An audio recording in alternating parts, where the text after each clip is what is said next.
Good morning students, welcome back to DAV college online classes. बच्चों last time अपने ने अब हमारे जो टॉपिक जो चल रहा था जिसमें अपने ने क्या किया था, जो स्फेरिकल एब्रेशन के बारे में हमने स्टडी किया था कि स्फेरिकल एब्रेशन बेसिकली क्या होता है।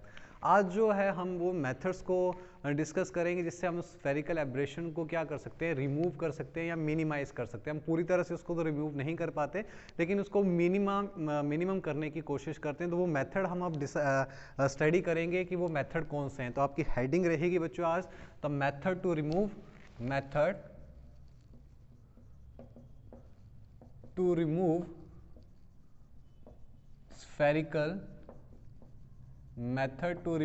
spherical aberration. Is that clear? ठीक है, स्फेरिकल एब्रेशन को हम क्या करेंगे, रिमूव करने के जो मेथड्स हैं उनको हम डिस्कस करेंगे वन बाय वन।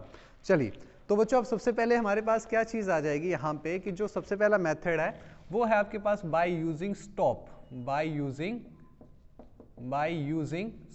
कि जो स्टॉप है उसको यूज करके हम क्या कर सकते हैं, स्फेरिकल जो आपका एब्रेशन है उसको हम क्या कर सकते हैं, मिनिमाइज कर सकते हैं। स्फेरिकल एब्रेशन को हम क्या कर सकते हैं, मिनिमाइज कर सकते हैं। ठीक है, अब इसमें हम कैसे उसको करेंगे वो हम देखते हैं। ठीक है, इसको हम कैसे करेंगे उसे हम अब स्टडी करते हैं कि किस तरह से हम इस चीज़ को कर सकते हैं। ठीक है, तो देखो कि स्टॉपर जो है वो बेसिकली क्या काम करेगा। जैसे कि हमें पता है हम क्या करते थे कि जैसे आपके पास ये लेंस था, ठीक है, अगर मैं स्फेरिकल एब्रेशन की बात करता हूँ तो आपके पास ये क्या है, एक लेंस था, इसके ऊपर क्या है, रे ऑफ लाइट्स जो है वो इंसिडेंट हो रही थी।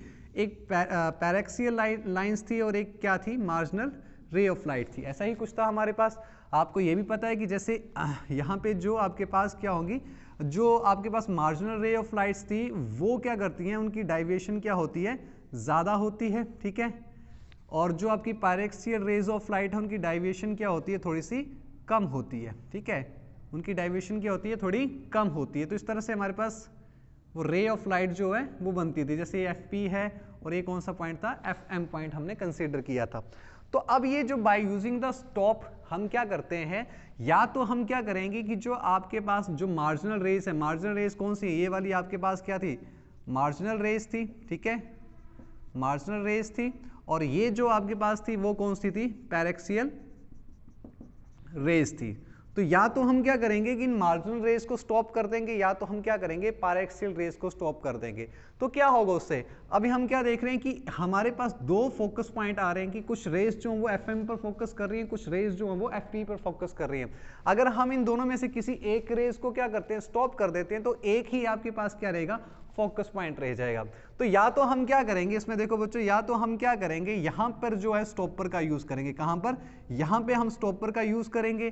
तो जिससे क्या होगा आपके पास कि जो आपकी पैरेक्सियल रेज हैं वो क्या हो जाएंगे, स्टॉप हो जाएंगे। तो इट मींस दैट कि आपके पास ये वाला फोकस पॉइंट नहीं आएगा, ये वाला फोकस पॉइंट नहीं आएगा। उसी तरह अगर हम क्या करते हैं, स्टॉपर का यूज करते हैं जिससे हम क्या करें, मार्जिनल रेज को क्या करते हैं, स्टॉप कर दें। तो मार्जिनल रेज को बच्चों जब हम स्टॉप करेंगे तो क्या होगा हमारे पास कि आपका सिर्फ और सिर्फ कौन सा पॉइंट रह जाएगा, सिर्फ और सिर्फ कौन सा पॉइंट रह जाएगा, एफ पी पॉइंट जो है वो रह गया। ठीक है, यहां से देखो कि यहां हमारे पास क्या थी, ये थी आपके पास कौन सी, मार्जिनल। ठीक है, ये थी आपके पास मार्जिनल। तो हमने क्या किया, यहां पे एक स्टॉपर लगा दिया। कहां पे, यहां पे एक स्टॉपर लगा दिया, एक स्टॉपर यहां पे लगा दिया। तो जो सिर्फ क्या करेगा, इन मार्जिनल रेज को ही क्या करेगा, स्टॉप करेगा। जिससे क्या होगा कि आपका जो फोकस पॉइंट है वो कहां पे आएगा, एफपी पर आएगा। ठीक है, कि मतलब जो आपकी पैरेक्सियल रेज हैं वो जाके क्या होंगी, फोकस होंगी, वो जाके क्या होंगी, फोकस होंगी। ठीक है, वो जाके आपके पास क्या होंगी, फोकस होंगी। तो जब हम क्या करते हैं कि हम मार्जिनल रेज को जो है स्टॉप किया जाता है, तो इस तरह का जो एग्जांपल है बच्चों वो कौन सा है, आप जब कैमरा में यूज किए जाते हैं जो लेंस, कैमरा में जो लेंसेज यूज किए जाते हैं उसमें क्या किया जाता है कि जो आपकी मार्जिनल रेज है उनको क्या किया जाता है, ब्लॉक किया जाता है। और जो हमारे टेलीस्कोप्स होते हैं, ठीक है, टेलीस्कोप्स में जो ऑब्जेक्टिव लेंस होता है, टेलीस्कोप में जो क्या होता है, ऑब्जेक्टिव लेंस, मतलब जिसको आईज पीस भी हम कहते हैं। ठीक है, आईज पीस भी जिसे कहा जाता है। आईज पीस का मतलब क्या कि जो बेसिकली क्या करेगा, ऑब्जर्व, मतलब इंसिडेंट लाइट को क्या करेगा, उस पर जो है इंसिडेंट की जाएगी सबसे पहले। ठीक है, उसे ऑब्जर्व करेगा। तो ये वाला फैक्टर आप कहां पे देखते हैं, टेलीस्कोप वाले फैक्टर में देखते हैं, और ये वाली चीज जो वो आप कहां पे यूज करते हैं, कैमरा वाले लेंसेज में यूज करते हैं। तो ये काम करता है आपका स्टॉप, ठीक है। स्टॉप ने क्या किया, या तो वो मार्जिनल रेज को स्टॉप करेगा, ठीक है, या तो वो क्या करेगा, पैरेक्सियल रेज को स्टॉप करेगा, जिससे क्या होगा कि आपका एक ही फोकस पॉइंट आएगा। अब यहाँ पे जो कमी रह जाती है वो क्या रह जाती है कि हम देख रहे हैं कि हम लाइट को रोक रहे हैं, ठीक है ना। पहले हमारे पास नंबर ऑफ रेज ज्यादा थी, अब हमने नंबर ऑफ रेज को क्या कर दिया, कम कर दी। तो जिससे क्या होगा कि आपकी जो ऑब्जेक्ट है उसकी जो इमेज बनेगी वो क्या बनेगी, थोड़ी सी धुंधली रहेगी। मतलब आप ये बोल सकते हैं कि वो जो आपकी इमेज है वो उसकी ब्राइटनेस जो वो कम रहेगी, मतलब वो आपको एकदम से क्लियर नहीं दिखेगी। क्यों नहीं दिखेगी, क्योंकि हमने इंटेंसिटी भी तो कम कर दी। पहले तो क्या हो रहा था कि फोकस पॉइंट 2 थे, उसके कारण वो आपको क्लियर नहीं दिख रही थी। अब क्या हुआ, फोकस पॉइंट तो 1 है लेकिन उसकी ब्राइटनेस जो वो कम होगी। क्यों होगी ब्राइटनेस कम, क्योंकि हमने जो इंटेंसिटी थी लाइट की, या आप ये बोल सकते हैं कि अमाउंट ऑफ लाइट को हमने क्या कर दिया, कम कर दिया, ठीक है। अमाउंट ऑफ लाइट को हमने क्या कर दिया, कम कर दिया। तो this is the first method by using the stop, ठीक है। नेक्स्ट आता है बच्चों आपके पास जो मेथड है, इसे नोट डाउन करें आप लोग।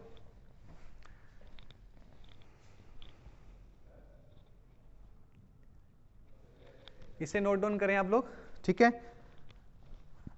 नेक्स्ट है अब आपके पास by using plane convex lens, by using plane convex lens, ठीक है। सेकेंड मेथड रहेगा आपके पास by using plane convex lens, ठीक है, by using plane convex lens. तो अब इसमें क्या होगा बच्चों, आपने सबसे पहली बात क्या याद रखनी है, सबसे पहली बात आप लोग ये याद रखेंगे कि जो आपके पास एक्सियल स्फेरिकल एब्रेशन होती है वो बेसिकली डिपेंड किस पर करती है, कि जो आपके लेंसेज का टोटल डेविएशन एंगल होता है उस पर डिपेंड करती है। और किस तरह से डिपेंड करती है वो देखें आप पहले तो, ठीक है, कि आप ये बोल सकते हैं axial spherical aberration is directly proportional to, वो किस पर डिपेंड करेगी बच्चों, डेल्टा स्क्वायर पर। किस पर डिपेंड करेगी, डेल्टा स्क्वायर पर। देखो इस चीज को साइड में एक चीज समझना आप लोग, जैसे ये लेंस है बच्चों, ठीक है। अब क्या होगा, एक लेंस में क्या दो रिफ्लेक्टिंग सरफेस है। तो एक रिफ्लेक्टिंग सरफेस जो रे को कुछ डिफ्लेक्ट करेगा उसका हम जो विचलन कोण है, डाइवेटेड एंगल जो उसको डेल्टा 1 मान लेते हैं। दूसरा भी उसको कुछ क्या करेगा, डाइवेट करेगा, उसको हम डेल्टा 2 मान लेते हैं। जो ओवरऑल होगा उस लेंस का उसे हम क्या बोलेंगे, डेल्टा बोलेंगे, उसे हम क्या बोलेंगे, डेल्टा बोलेंगे। तो इसको हम बेसिकली क्या लिख सकते हैं, is equals to delta 1 plus delta 2 का, ठीक है, इन दोनों चीजों का क्या होगा, स्क्वायर। इन दोनों चीजों का क्या हो जाएगा, स्क्वायर हो जाएगा आपके पास, क्लियर। इन दोनों चीजों का क्या आ जाएगा आपके पास, स्क्वायर आ जाएगा। तो यहां से इसकी जो वैल्यू आपके पास बनेगी उसको हम कैसे लिख सकते हैं, डेल्टा 1 माइनस डेल्टा 2 का whole square plus 4 delta 1 delta 2, ठीक है। इस तरह से इस चीज को लिखा जा सकता है, ठीक है। तो बेसिकली आपके पास क्या हुआ, बेसिकली आपके पास क्या हुआ, बेसिकली आपके पास क्या हुआ, ठीक है। हमारे पास क्या रिलेशन बन जाएगा, यहां से देखें, डेल्टा स्क्वायर के डायरेक्टली प्रोपोर्शनल है तो हमने डेल्टा की जगह क्या रख दिया है, डेल्टा 1 प्लस डेल्टा 2 रख दिया, तो उसका क्या ओवरऑल स्क्वायर हो गया। इस टर्म को हम इस तरह से राइट आउट कर सकते हैं। अब क्या होगा कि हमें क्या करना है, स्फेरिकल एब्रेशन को मिनिमम करना है। तो फॉर मिनिमम हम क्या कंडीशन देते हैं कि for minimum spherical aberration, for minimum spherical aberration आपके पास क्या होगा, डेल्टा 1 जो है वो डेल्टा 2 के इक्वल हो जाएगा। कि अगर आपका डेल्टा 1 और डेल्टा 2 क्या हो जाए, इक्वल हो जाए, तो ये जो फैक्टर है बच्चों आपका वो क्या हो जाएगा, मिनिमम हो जाएगा। क्योंकि ये वैल्यू तो 0 हो जाएगी, ये वैल्यू आपके पास किसके बराबर बन जाएगी, 4 डेल्टा, जो भी इसकी हम वैल्यू लेंगे डेल्टा 1 स्क्वायर ले लेते हैं, तो डेल्टा 1 स्क्वायर के बराबर उसकी वैल्यू बन जाएगी। मतलब ये फैक्टर जो वो मिनिमम हो जाएगा, ठीक है ना। पहले इसमें कुछ ऐड हो रहा था, अब वो ऐड नहीं हो रहा है, ठीक है।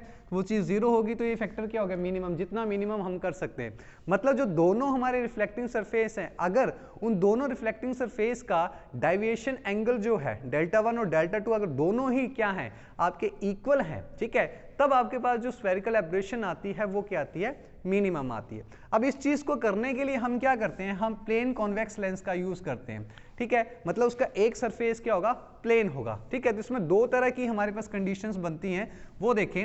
हमारे पास या तो स्ट्रक्चर कुछ इस तरह से हो सकता है, इस तरह से हो सकता है कि ये वाला रिफ्लेक्टिंग सरफेस जो होगा वो फेस कर रहा होगा किसको, इंसिडेंट लाइट को। या दूसरी कंडीशन बच्चों हमारे पास क्या हो सकती है, यही बना रहा हूं दूसरी कंडीशन, क्या बना रहा हूं दूसरी कंडीशन में, हम क्या दिखा सकते हैं कि आपका जो प्लेन सरफेस है वो किसको फेस कर रहा है बेसिकली, वो किसको फेस कर रहा है बेसिकली, इंसिडेंट लाइट को। ठीक है, इंसिडेंट लाइट को कौन फेस कर रहा है, ये आपका प्लेन सरफेस जो है वो फेस कर रहा है। क्लियर हुई बात। अब देखो कि होता क्या है यहां पे, ठीक है। अब क्या चेंज आते हैं कि जब आपका कर्व्ड सरफेस जो है वो इंसिडेंट लाइट को क्या करता है, फेस करता है, तो उससे क्या होता है। देखो हमने क्या बोला कि अगर हमारे पास ये स्फेरिकल एब्रेशन के लिए कंडीशन क्या है कि अगर दोनों का एंगल सेम हो जाए तो हमारी जो आपके पास एक्सियल स्फेरिकल एब्रेशन है वो क्या हो जाएगी, मिनिमम हो जाएगी। तो क्या होता है कि जब इस तरह से हम उस स्ट्रक्चर को मतलब जो लेंसेज है, अगर उसको हम इस तरह से रखते हैं तो क्या होगा, यहाँ पे जैसे रे ऑफ लाइट आई आपके पास, ठीक है, रे ऑफ लाइट हम दो ही तरह की दिखा रहे हैं, मतलब दो ही रे को लेके चल रहे हैं, बहुत सारी हो सकती हैं। तो क्या होगा इसमें, क्या होता है बच्चों की दोनों ही तरफ से क्या होगा आपके पास, दोनों ही तरफ से क्या होगा, रिफ्रैक्शन होगी, दोनों ही तरफ से क्या होगी, रिफ्रैक्शन होगी। दोनों ही तरफ से रिफ्रैक्शन का मतलब क्या हुआ,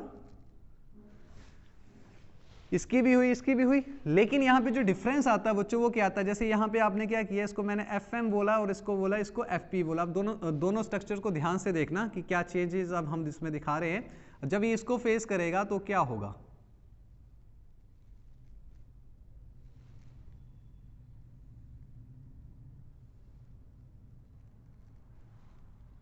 यहां से ये चीज क्या हुआ, देखो दोनों तरफ से अगर हम इसको ऑब्जर्व करें तो क्या हो रहा है, सिर्फ इतना सी बात हो रही है यहाँ पे कि डाइवेशन तो दोनों के लिए ही होगी, लेकिन डाइवेशन तो दोनों के लिए ही होगी, लेकिन जो, इसको मैं एक बार दोबारा से बनाता हूँ, यहाँ पे बना लेते हैं इसको, यहाँ दिखा देता हूँ इस तरह से, दिस वन, ठीक है। अब क्या होगा,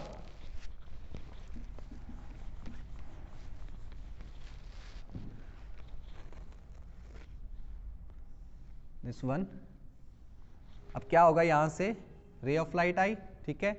अब ये भी क्या करेगी, डाइवर्ट तो करेगी, कौन सी मार्जिनल रेज है, इनकी डाइवेशन क्या होगी, थोड़ी कम होगी, मतलब यहां जाके वो मिल गई। जो पारेक्सियल्स हैं वो क्या करेगी, वो भी डाइवर्ट होंगी, ठीक है। वो सपोज करो कहीं यहां जाके मिलती है। तो डिफरेंस दोनों में क्या आएगा कि जब हम इस तरह के स्ट्रक्चर को रखेंगे या इस तरह के स्ट्रक्चर को रखेंगे, दोनों में देखो डिफरेंस, ये है आपके पास FP माइनस FM और ये भी आपके पास क्या है, FP माइनस FM। लेकिन आप देख रहे हैं कि इस केस में जो डिफरेंस होगा इस केस से क्या है, ज्यादा है। तो मतलब इसमें क्या आ रहा है, इस केस में जो स्फेरिकल एब्रेशन जो होगा वो इसके कंपैरिजन ज्यादा रहेगा, ठीक है। तो जब हम प्लेन कॉन्वेक्स लेंस लेंगे तो उसकी स्ट्रक्चर को अगर हम इस तरह से प्लेस करते हैं कि लेंस को हम इस तरह से रखते हैं कि उसका कर्व सरफेस जो है वो इंसिडेंट लाइट को मतलब फेस करता है, तो क्या होता है, ये वाला सरफेस और ये वाला सरफेस दोनों ही इक्वली उसको क्या करते हैं, डाइवर्ट करते हैं, ठीक है। लेकिन यहां पे जब हम इस तरह से इसको रखते हैं तो सिर्फ ये कर्व सरफेस ही इसको क्या कर पाता है, डाइवर्ट कर पाता है। इसलिए क्या होता है कि इन दोनों के बीच का डिफरेंस ज्यादा रहता है as compare to this one, ठीक है। इसीलिए जब हम इसका यूज करते हैं तो हम इसको इस तरह से रखा जाता है, तब ये स्फेरिकल एब्रेशन को क्या करता है, मिनिमाइज करता है। क्यों करता है बता दिया कि जब हम इस तरह से रखते हैं, अगर कर्व्ड सरफेस अगर उसको फेस करता है तो दोनों ही सरफेसेस उसको इक्वली डाइवर्ट करेंगे, लेकिन अगर प्लेन सरफेस उसको फेस करता है तो सिर्फ कर्व्ड ही सरफेस उसको क्या करता है, डाइवर्ट करता है। इसलिए जो है ये चेंजेस आते हैं। क्लियर हुई बात, ठीक है। उसके बाद हमारे पास थर्ड मेथड आ जाता है, जो कि मतलब एक मेथड नहीं बोल सकते, हम कंडीशन बोल सकते हैं, which is basically the condition. Method नहीं बोलेंगे उसको, हम क्या बोलेंगे, बेसिकली द कंडीशन, ठीक है। अभी देखते हैं उसको, मिटा रहा हूं उसको, ठीक है। चलिए थर्ड आपके पास क्या आ गया, fourth, bye using crossed lens, by using crossed lens. तो बच्चों बेसिकली ये कंडीशन है, एक आप मेथड इसको हम कम ही बोल सकते हैं, ठीक है। वो कंडीशन क्या है, आपने सीधे उसको मेमोराइज ही करना है, crossed by using the crossed lens. Third है by using crossed lens, by using the crossed lens. अब इसमें कंडीशन क्या है कि R1/R2 जो है वो आपके पास -1/6 होगा, किसके लिए, जिसके लिए म्यू की वैल्यू 1.5 आती है, ठीक है। और R1/R2 जो है इसकी वैल्यू 0 आती है, किसके लिए, जिसके लिए म्यू की वैल्यू 1.65 होती है। मतलब R1/R2 क्या है, आपके पास कोई मतलब ग्लास था, उसके रिफ्रैक्टिव सरफेस होंगे, उनकी क्या होगी, रेडियस होगी, उनकी त्रिज्या होगी, तो उन दोनों की जो रेडियस की रेशियो वो 1/6 आती है, -1/6 आती है, किसके लिए, जिसके लिए ग्लास का रिफ्रैक्टिव इंडेक्स कितना आता है, 1/1.5 होता है, और 0 होती है किसके लिए, जिसके लिए म्यू की वैल्यू कितनी होती है, 1.65 होती है। तो इस तरह से हम क्या कर सकते हैं, क्रॉस्ड लेंस को डिजाइन कर सकते हैं। मतलब ये क्रॉस लेंस को डिजाइन कैसे किया जाता है, इस तरह से कि अगर हम क्या करें, हमारे पास जो ग्लास है उसका अगर म्यू की वैल्यू 1.5 है तो उनकी जो रेडियस होगी उसकी रेशियो को हम इस तरह से रखेंगे, ठीक है। अगर 1.65 की वैल्यू का है तो उनकी रेशियो को हम किस तरह से रखेंगे, मतलब R1 की वैल्यू को हम क्या कर देंगे, बेसिकली 0 कर देंगे। R1 की जो रेडियस होगी वो 0 होगी, बहुत ज़्यादा थिन करने की कोशिश किया जाएगा उसको, ठीक है। ये है एक हमारे पास, ठीक है। उसके बाद एक इंपॉर्टेंट आता है, by using 2 thin lenses separated by the distance. अब हमारे पास एक मेथड जो इंपॉर्टेंट है, by using 2 thin lenses separated by a distance. चलिए इसको देखते हैं अब हम। लास्ट मेथड है एक तरह का, बाय यूजिंग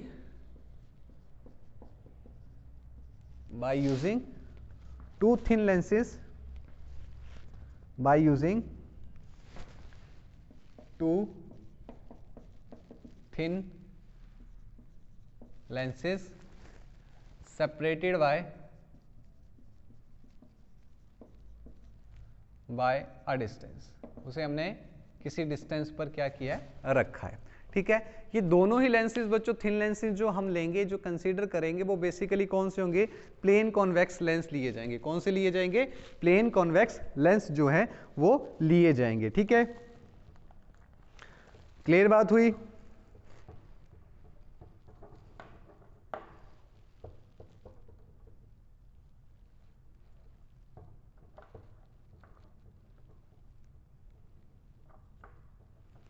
चलिए अब इसको देखते हैं कि कैसे होगा। इसमें हमने क्या किया, चारों पॉइंट्स को रखा, ठीक है। हमने क्या बोला कि 2 थिन लेंसेज लेने, वो दोनों थिन लेंसेज कौन से होंगे बच्चों, हमारे पास कौन से होंगे, प्लेन कॉन्वेक्स लेंस होंगे, और जिसका कर्व्ड सरफेस जो है वो क्या करेगा, फेस करेगा किसको, ऑब्जेक्ट को। मतलब जो इंसिडेंट लाइट है वो किस पर गिरेगी, कर्व्ड सरफेस पर गिरेगी। तो कैसे लेंगे, जैसे हमने पहले वाले केस पे भी किया था, दिस वन, इस तरह से हमने एक सरफेस लिया, ठीक है। ये आपकी प्रिंसिपल एक्सिस है, कोएक्सियल लेंस हम इन्हें कह सकते हैं, क्योंकि हमने इनको सेम एक्सिस पर कंसीडर किया, ठीक है। इस तरह से हमने इनको कंसीडर कर लिया। थिन लेंसेज है बच्चों एक तो, ठीक है, थिन लेंसेज है। बस हमें क्या थोड़ा सा ध्यान रखना है,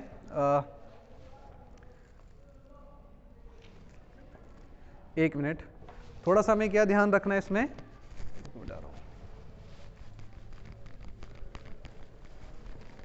जो थिन लेंसेज हम लेंगे इस तरह से कोएक्सियल, और जो दूसरा लेंस होगा वो थोड़ा सा इसकी हाइट के कंपैरिजन क्या लेंगे, हम छोटा लेंगे, ठीक है।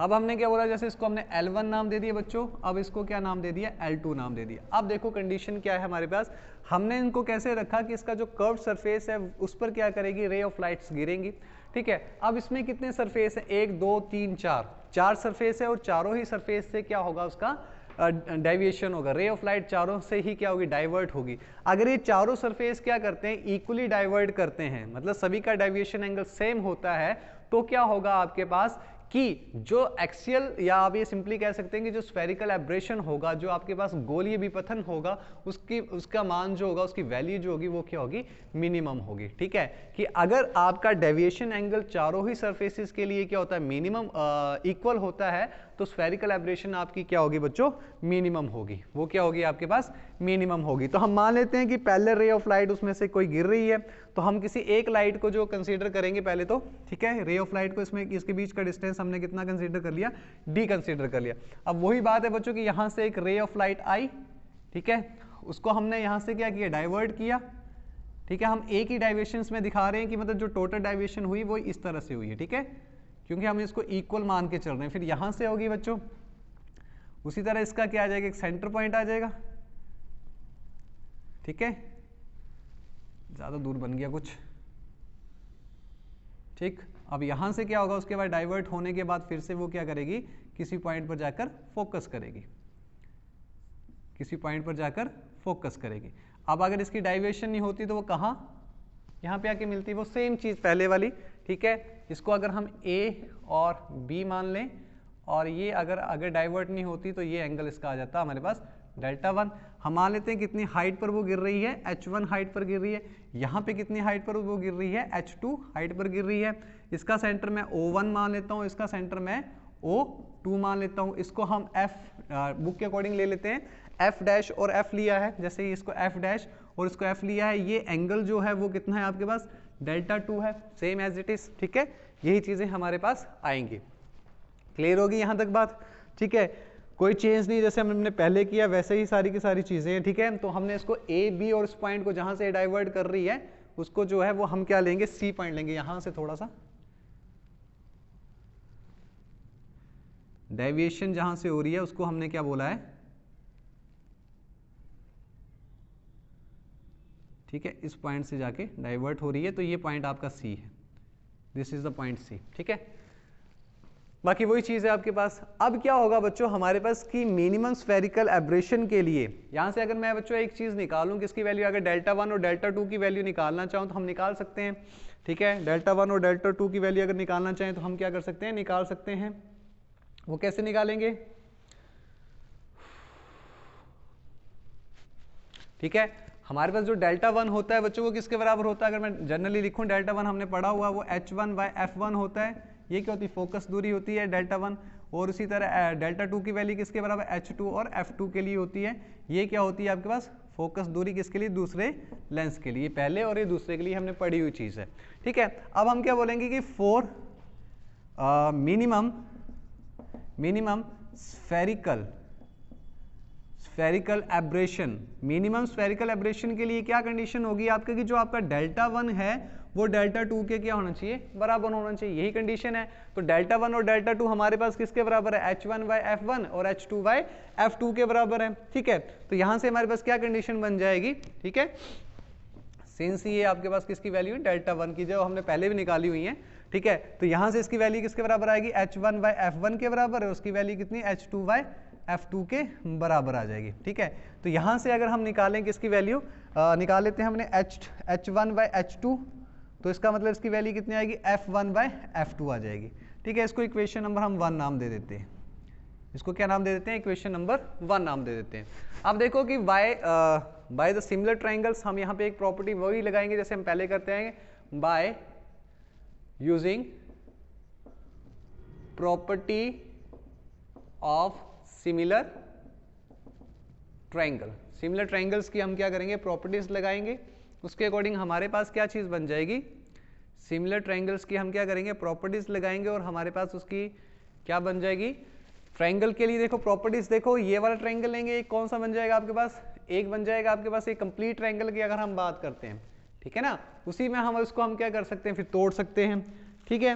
तो आपके पास क्या चीज़ बन जाएगी, एक बन जाएगा आपके पास BO1 F डैश, और दूसरा बन जाएगा आपके पास CO2 F डैश, ठीक है, ये F डैश है। ये पूरा ट्रायंगल हम कंसीडर कर रहे हैं, उसी तरह से एक ट्रायंगल ये भी लिया जा सकता है इसी के अंदर, ठीक है। तो यहाँ तक हमारे पास ये वैल्यू आ जाएगी, तो यहीं से हम वो इक्वेशन बना सकते हैं, क्या, BO1, ठीक है। उसी तरह आपके पास क्या आ जाएगी वहाँ से CO2, ठीक है।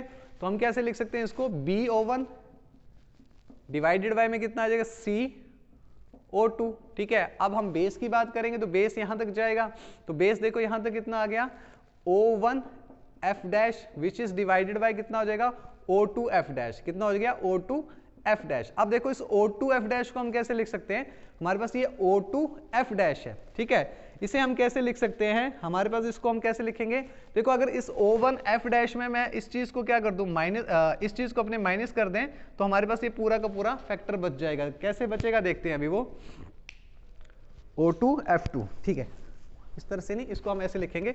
यहां तक नोट करो आप लोग, यहां तक देखो इसकी वैल्यू क्या है, BO1 को एज इट इज, CO2 को एज इट इज, यहां से देखो O1F1 डैश को as it is, O2F dash, देखो ये पूरा है, हमें मतलब कौन सी वैल्यू चाहिए, ये वाली वैल्यू चाहिए, ठीक है। तो मैं क्या करता हूं, इस पूरे फैक्टर में से इस फैक्टर को माइनस कर देते हैं, ठीक है। तो इसकी वैल्यू क्या बन जाएगी, पूरा फैक्टर कौन सा बना, O1F डैश माइनस O1O2, तो विच इज इक्वल्स टू किसके बराबर हो जाएगा, यहां से देखें इसकी वैल्यू किसके बराबर है, H1 के बराबर है, इसकी वैल्यू किसके बराबर है, H2 के बराबर है, और इसकी वैल्यू O1F1 की वैल्यू, O1F1 की वैल्यू किसके बराबर होती है अपने पास, F1 के बराबर होती है, वो किसके बराबर होती है, F1 के बराबर होती है, हमारे पास फोकस दूरी जो हम कंसीडर करते हैं वो F1 के बराबर हो जाएगी हमारे पास, ठीक है।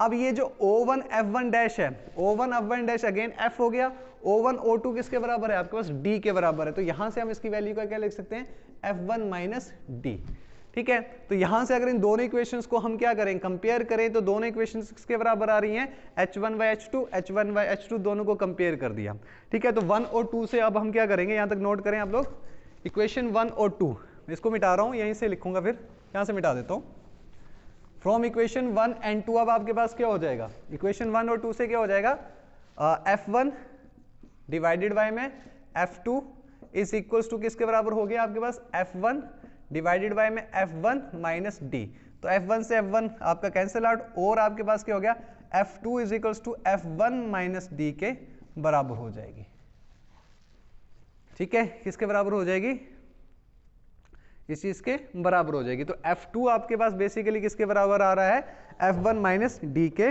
बराबर आ रहा है, ठीक है, के लिए बराबर आ रहा है।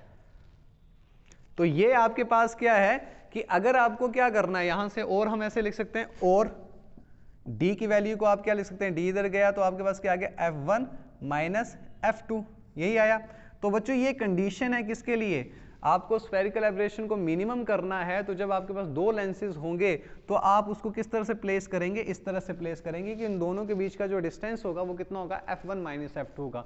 दोनों लेंसेज की जो फोकल लेंथ होगी उसका जो डिफरेंस होगा, उस डिफरेंस के बराबर उन दोनों लेंसेज को हम क्या करेंगे, प्लेस करेंगे। क्लियर हुई बात यहां तक, ठीक है। तो ये थे आपके पास basically method to remove the spherical aberration, ठीक है। नेक्स्ट टाइम जो वो हम पढ़ेंगे, जैसे कोमा एब्रेशन जो था हमारे पास, एस्टिग्माटिज्म जो एब्रेशन था, उनके बारे में हम उसको 1 by 1 स्टडी करेंगे, उसको ध्यान से देखें, ठीक है। मिलते हैं नेक्स्ट वीडियो में, थैंक यू।